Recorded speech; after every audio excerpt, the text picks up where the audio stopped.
Kali ini gue mau ceritain film yang berjudul Kuda Hafiz. Film Kuda Hafiz ini disutradarai oleh Farouk Kabir yang menceritakan tentang seorang pria yang bernama Samir. Dia berjuang menyelamatkan istrinya yang bernama Nargis. Kala itu Nargis diculik dan diperdagangkan sebagai wanita penghibur, bisa dibilang sebagai PSK. Nargis dijual di suatu negara yang bernama Kesultanan Oman, sebuah negara fiksi di Timur Tengah. Film Kuda Hafiz ini juga dibintangi oleh beberapa orang. Di antaranya ada Vidyut Jamal sebagai Samir, Sifalika Oberoi sebagai Nargis, Anu Kapur sebagai Usman, Sif Pendit sebagai Faiz, dan Ahana Kumrah sebagai Tamina. Dan tentunya masih banyak pemeran pendukung lainnya. So, bagaimana perjuangan Samir menyelamatkan istrinya? Kalau begitu gak usah kebanyakan bacot, kita langsung saja ke ceritanya.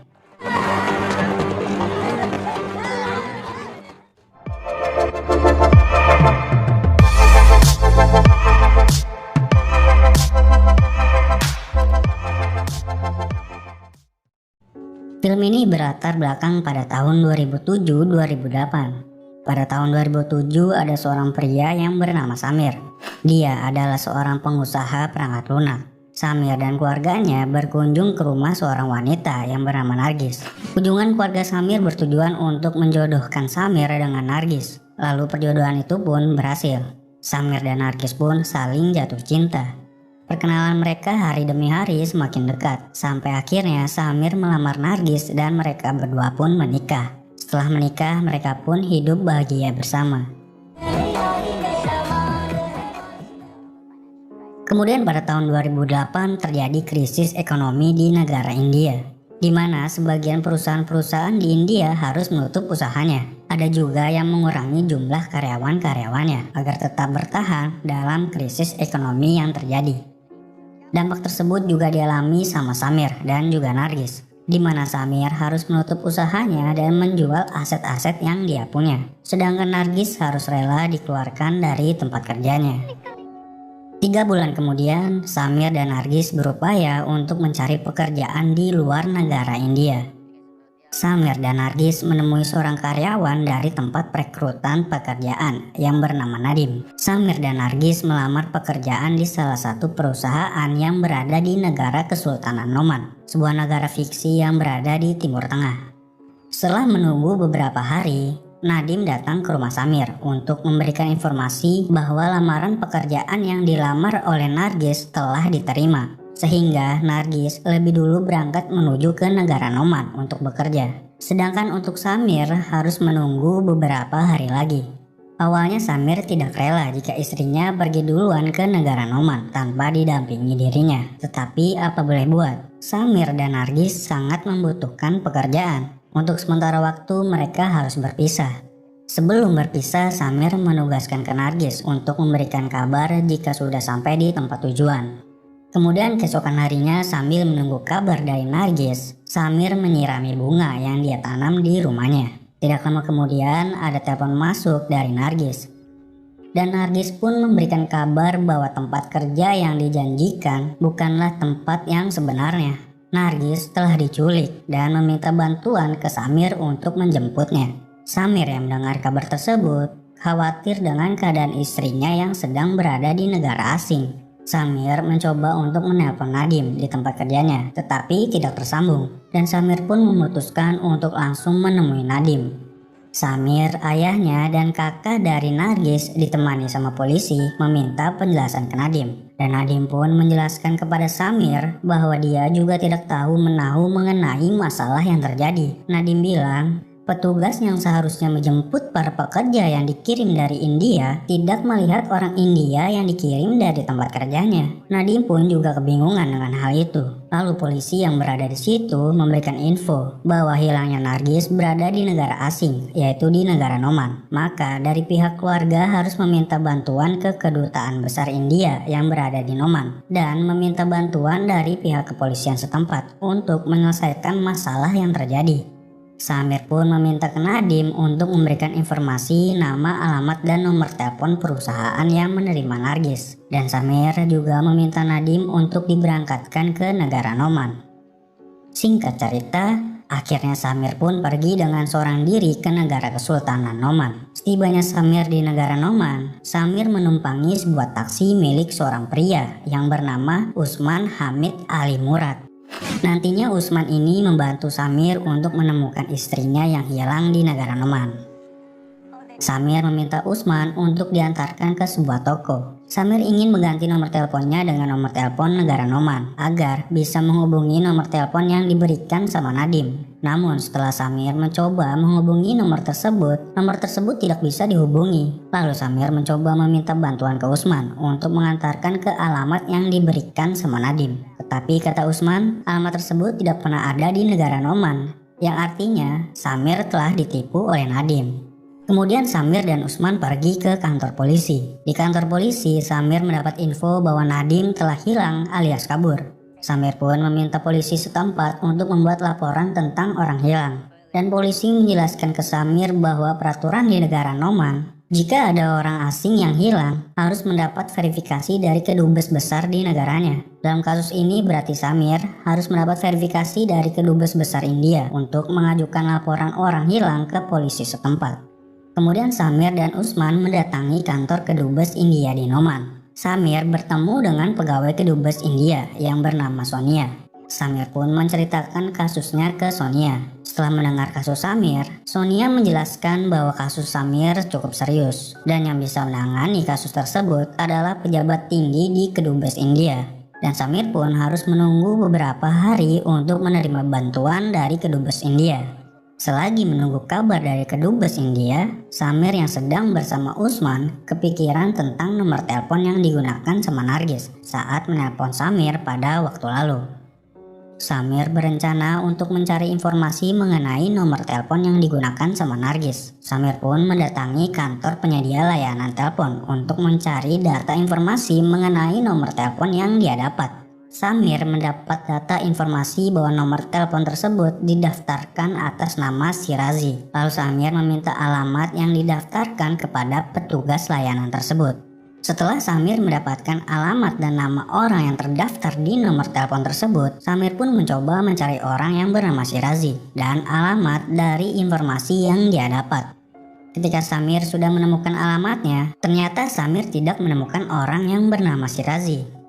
Dan ketika Samir mencoba menanyakan keberadaan istrinya kepada orang-orang sekitar tidak pernah melihat wanita yang Samir cari. Samir pun mulai tambah cemas dan khawatir dengan keadaan istrinya, yaitu si Nargis.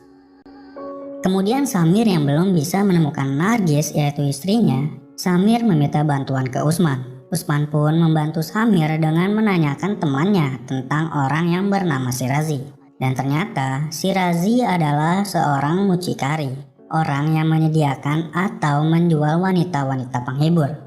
Samir yang mendengar hal itu merasa tambah hancur dan kebingungan. Samir pun memohon ke Usman untuk membantu mencarikan istrinya. Kemudian Samir dan Usman mencoba mencari Nargis di rumah-rumah bordil.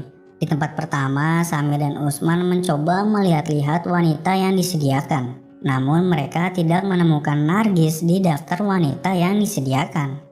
Samir dan Usman pun mencoba mencari lagi di tempat-tempat yang lain. Dan ketika Samir dan Usman berada di tempat selanjutnya dan mencoba melihat-lihat lagi daftar wanita yang disediakan, akhirnya Samir melihat Nargis berada di daftar wanita yang disediakan itu. Samir yang melihat itu langsung memilih Nargis sebagai pesanannya. Pemilik rumah bordil itu pun langsung memerintahkan anak buahnya untuk membawa Nargis menemui Samir. Ketika Samir sudah dipertemukan dengan Nargis, Samir pun terlihat sedih melihat keadaan istrinya. Samir berusaha untuk membawa Nargis keluar dari tempat itu. Tetapi pemilik rumah bordil menahan Samir dan Nargis. Usman yang berada di situ mencoba membantu Samir membawa Nargis untuk keluar. Tetapi pemilik rumah bordil dan anak buahnya mencegah Samir untuk membawa Nargis pergi dari tempat itu. Dan Nargis pun berhasil direbut kembali dari Samir. Samir yang melihat istrinya direbut kembali mencoba untuk mengambil lagi istrinya. Tetapi Samir harus menghadapi para anak buah pemilik dari rumah bordil tersebut. Pada akhirnya Samir gagal membawa Nargis dan harus melarikan diri dari kejaran orang-orang yang ingin membunuhnya. Sementara itu Usman yang pingsan akibat mendapat pukulan terbangun dari pingsannya. dan berhasil keluar dari tempat itu sambil membawa mobilnya dan menjemput Samir yang mencoba lari dari kejaran orang-orang yang ingin membunuhnya. Akan tetapi Usman dan Samir belum selesai sampai di situ. Mereka masih saja dikejar-kejar oleh orang-orang yang ingin membunuh mereka. Dan pengejaran itu pun berakhir setelah Samir dan Usman mendapat kecelakaan.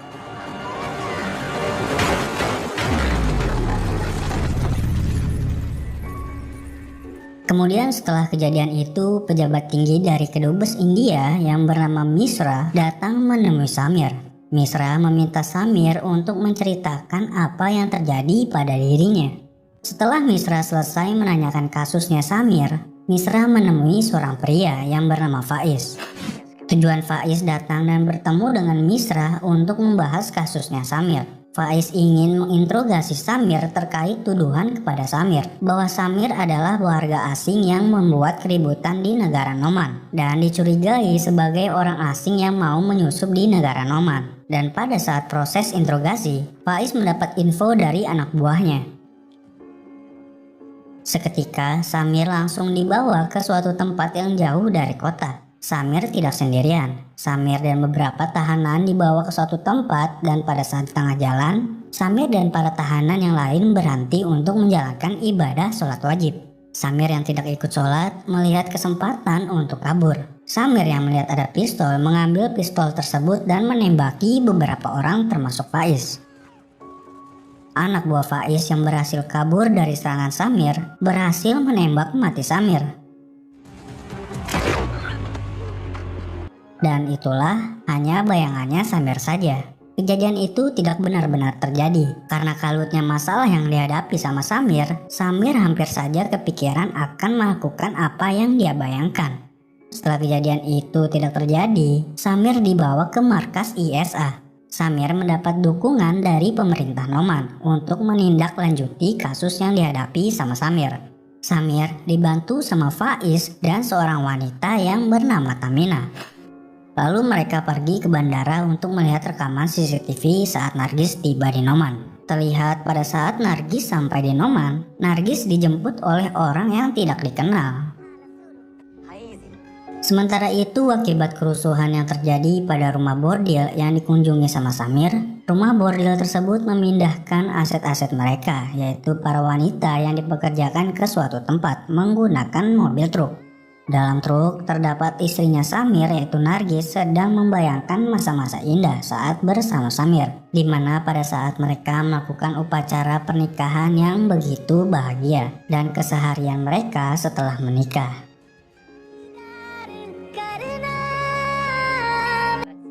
Kemudian di tempat lain, Samir, Tamina, dan Faiz sibuk untuk menyelidiki orang yang menjemput Nargis di bandara. Diketahui bahwa yang menjemput Nargis di bandara adalah pria yang bernama Itzhak Regini.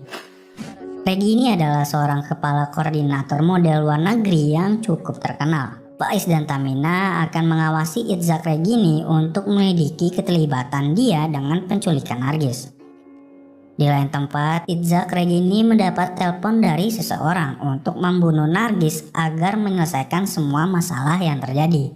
Beberapa jam kemudian, Faiz, Tamina, dan Samir mendapat kabar bahwa telah ditemukan mayat yang terbakar parah. Dari laporan sementara, polisi menemukan paspor India yang juga terbakar bersama mayat tersebut. Dan dipercaya bahwa itu adalah mayatnya Nargis. Samir yang melihat mayat tersebut sempat tidak percaya bahwa itu adalah mayat istrinya. Tetapi setelah Samir melihat ada kalung yang diambil dari mayat terbakar itu, Samir langsung yakin bahwa mayat tersebut adalah Nargis. Karena kalung yang Samir lihat adalah kalung yang pernah Samir berikan ke Nargis pada waktu lalu.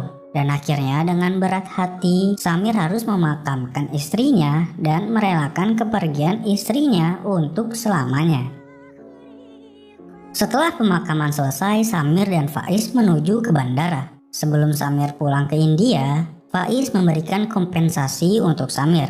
Sementara itu, Tamina mendapat informasi bahwa mayat yang ditemukan adalah wanita lain. Dan artinya, Nargis kemungkinan masih hidup. Tamina pun langsung bergegas menuju bandara untuk menemui Samir. Di perjalanan, Tamina menghubungi petugas bandara untuk menghentikan penerbangan ke India dan memeriksa status orang yang bernama Samir. Setelah diperiksa, ternyata orang yang bernama Samir belum menaiki pesawat yang ke arah India. Tamina yang bertemu Faiz di bandara mencoba mencari Samir. Ternyata Samir memang sengaja untuk tidak pulang ke India. Samir berencana untuk membalas dendamnya ke Itzek Regini yang telah membunuh istrinya. Samir memposting lamaran sebagai model wanita untuk bertemu Itzek Regini dan meminta bantuan Usman untuk membeli senjata dan melatih dirinya. Setelah berlatih menembak, Samir mendapat pesan dari Itzek Regini untuk bertemu di rumahnya yang beralamat di Sarmal Al-Saik. Singkat cerita, Samir pun menuju ke alamat tersebut dan mengatur rencana untuk menemui Itzek Regini. Samir yang telah mengatur rencana dan berpura-pura menjadi wanita muslim pergi ke rumahnya Itzek Regini dengan seorang diri. Setibanya Samir di rumah Itzek Regini, Samir langsung menodongkan senjata ke Itzek Regini. Kemudian terjadilah pertarungan antara Itzek melawan Samir. Dan pertarungan tersebut berhasil dimenangkan sama Samir. Setelah Samir mengalahkan Itzek, Samir yang belum tahu kalau Nargis masih hidup, Samir ingin membalas dendamnya untuk membunuh Itzek. Tetapi Itzek yang melihat Samir ingin membunuhnya, Itzek memberitahu bahwa Nargis masih hidup dan berada di dalam truk yang diparkir di belakang rumah. Sementara itu, Faiz dan Tamina yang memberitahukan ke Usman bahwa Nargis masih hidup datang ke rumah Itzek. Mereka yang melihat Samir mau membunuh Itzek berhasil mencegah Samir dan meyakinkan Samir bahwa Nargis masih hidup. Ketika suasana mulai kondusif, ternyata Faiz dan Itzek memiliki hubungan. Faiz adalah orang yang selama ini bekerja sama dengan para mucikari di negara Noman. Setelah Faiz ketahuan bahwa dia adalah sekutu dari Itzek, Faiz dan Tamina bertarung. Pertarungan di antara mereka membuat Samir memiliki kesempatan untuk melarikan diri dan mencari Nargis yang berada di dalam truk. Setelah Samir mencari-cari Nargis yang berada di dalam truk, akhirnya Samir berhasil menemukan truk yang terdapat Nargis di dalamnya. Sementara itu, Faiz yang bertarung dengan Tamina berhasil mengalahkan Tamina dan membunuhnya. Itzek pun juga berhasil melepaskan dirinya dan mengejar Samir yang berhasil menemukan Nargis. Di sisi lain, Faiz yang telah membunuh Tamina menghubungi ke markas CSA untuk mengejar Samir dan menembaknya saat melihat Samir. Di sini Faiz memutarbalikkan fakta bahwa Tamina mati telah dibunuh sama Samir. Kemudian Faiz yang telah melapor ke markas ISA, dia menemui seorang pria yang merupakan orang di balik kejahatan yang terjadi selama ini. Pria tersebut adalah bos dari Itzek dan juga orang yang bekerja sama dengan Faiz. Namun tak disangka ternyata ada agen mata-mata yang sedang menyelidiki pria tersebut melihat Faiz bersamanya. Tidak pakai lama agen tersebut langsung melaporkan keterlibatan Faiz dalam kejahatannya ke markas CSA. Sementara itu Samir berhasil mengalahkan Itzek dan para anak buahnya. Setelah Samir berhasil mengalahkan Itzek dan para anak buahnya, Samir menuju ke markas ISA untuk membawa para wanita yang berada di dalam truk. Dan Samir juga menghubungi Misra untuk melaporkan Faiz atas kejahatannya yang telah membunuh Tamina. Setibanya di markas ISA, Samir disambut oleh beberapa tentara keamanan ISA.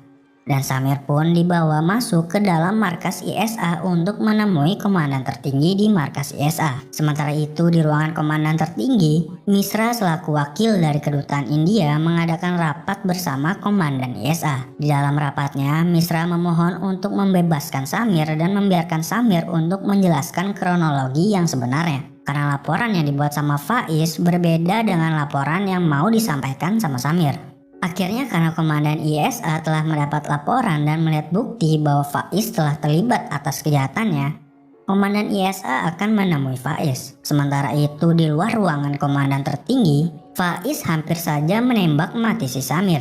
Tetapi dengan cepat asisten komandan ISA berhasil menahannya. Pada saat itu komandan ISA menjelaskan bahwa Faizlah yang bersalah. Samir yang melihat dan mendengar pernyataan komandan tertinggi ISA langsung bertarung dengan Faiz. Pertarungan itu pun berlangsung sengit dan Samir pun berhasil mengalahkan Faiz. Kemudian setelah itu para wanita yang berada di dalam truk yang dibawa sama Samir dikeluarkan dan Samir pun akhirnya bertemu kembali dengan istrinya. 3 hari kemudian Tamina yang telah meninggal dimakamkan secara militer. Setelah itu Samir menemui Usman dan berpamitan padanya. Usman pun juga memberikan salam kepada Nargis sebelum pulang ke India. Dan untuk Faiz yang telah berkhianat di dalam pekerjaannya, dia akhirnya dihukum mati. Dan itulah ending dari film ini. Oke, terima kasih yang sudah menonton video ini. Mohon maaf bila ada salah-salah kata, ucapan, atau alur ceritanya. Segitu aja dari gua pamit, sampai jumpa di video-video selanjutnya.